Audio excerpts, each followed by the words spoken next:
दशरथ जी एक बार शिकार खेलने गए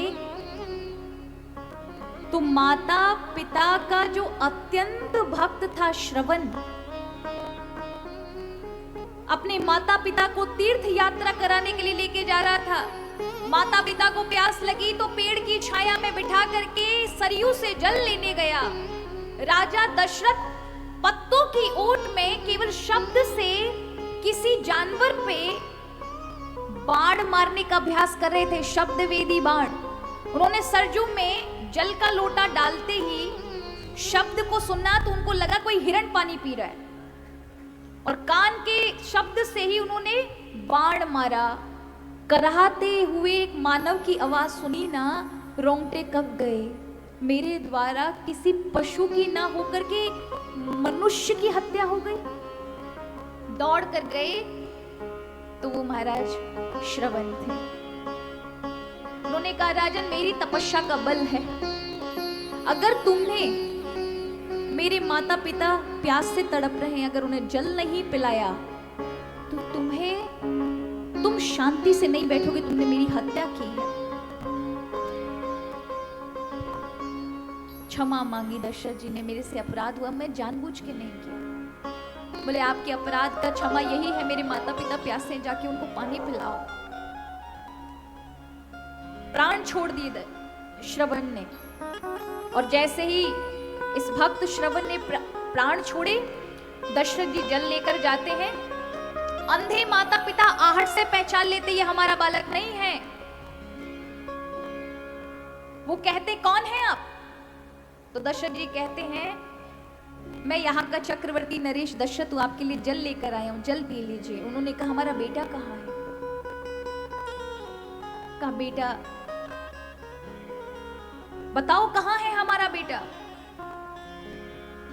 अब सारी घटना बताई, माता पिता रोने लगे, और पिता ने उसी समय तड़प तड़प करके महाराज श्राप दिया।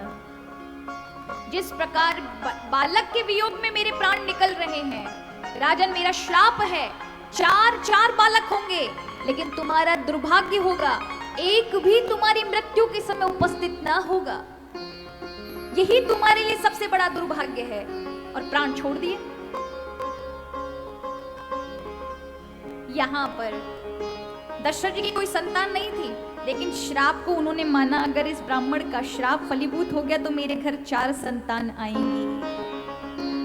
देखो प्रारब्ध में क्या बुरा आने वाला है ये पता नहीं है, लेकिन अगर भगवान की भक्ति से जुड़े रहोगे तो आने वाले प्रारब्ध के कर्मों को आप अच्छे से सकारात्मक सोच के साथ लेंगे कि भगवान सब देखेंगे, मैं तो प्रभु की शरण में हूं।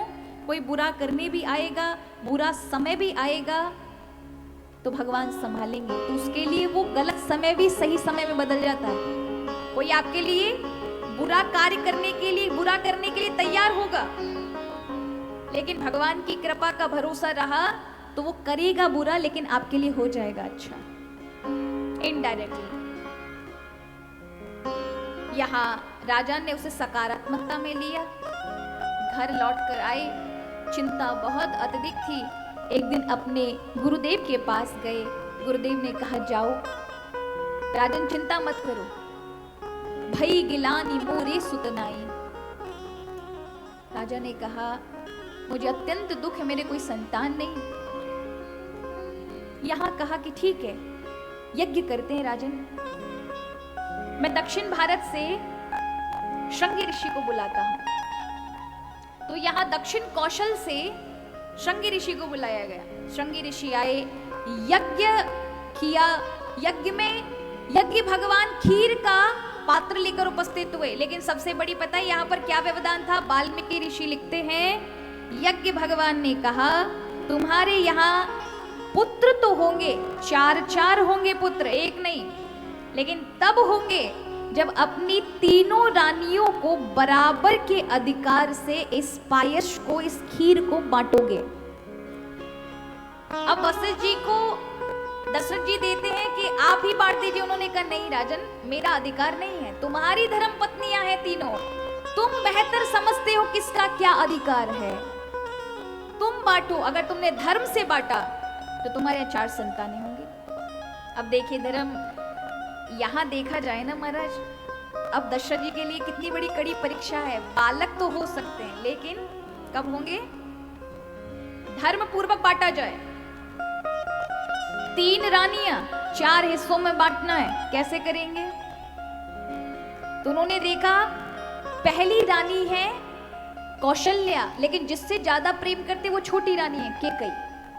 पर अधिकार कहता है, धर्म कहता है सर्वोपरि अधिकार उसका है, इसलिए पायस में से आधा भाग कौशल्या को प्रदान किया। अब जो आधा बचा उसका आधा भाग किया, उसमें आधे भाग में से आधे भाग को केकई को प्रदान किया। अत्यंत प्रिय रानी है। अब जो केवल 1/4 भाग बचा उसके 2 भाग किए, केकई और कौशल्या के हाथ में प्रदान किए और कहा तुम अपनी इच्छा से ये दोनों फल सुमित्रा को दे दो। केकई ने बड़े भाव के साथ सुमित्रा जी को वो आधा फल दिया, आधे के 2 भाग थे ना, आधा कौशल्या ने दिया। इस प्रकार ये पक्का हुआ सुमित्रा जी के 2 बालक होंगे। यहां भगवान गर्भ में आए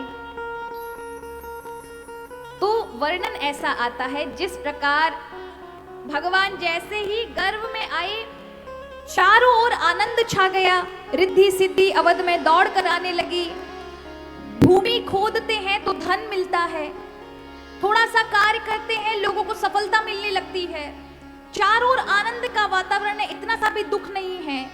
वर्षा अनुकूल समय में आकर के ऋतुएं फैला रही हैं, चारों ओर सुंदर वातावरण है। ऐसे उसको देख करके दशरथ जी गदगद हो रहे हैं। भगवान का एक दिन बाद जन्म होने वाला है। एक दिन पहले दशरथ जी को स्वप्न आया है। उन्होंने स्वप्न में सुबह सुबह देखा 4 बजे कि उनके घर कोई संत महात्मा आए हैं और कौशल्या जी के महल में उनका आगमन हुआ है। दशरथ जी कौशल्या जी मंदिर में खड़े हैं भगवान नारायण के। वहां पर देखा कि नारायण के शरीर से निकल करके ज्योति कौशल्या जी के गर्भ में शरीर में प्रवेश की है। ऐसा उन्होंने देखा, नींद खुल गई। दौड़कर वशिष्ठ भगवान के पास गए। वशिष्ठ ऋषि से कहते हैं गुरुदेव मैंने ऐसा स्वप्न देखा। वशिष्ठ जी कहते हैं राजन स्वप्न ऐसा है कि 24 घंटे में फलीभूत होगा, अर्थात भगवान आ रहे हैं आपके यहाँ पर।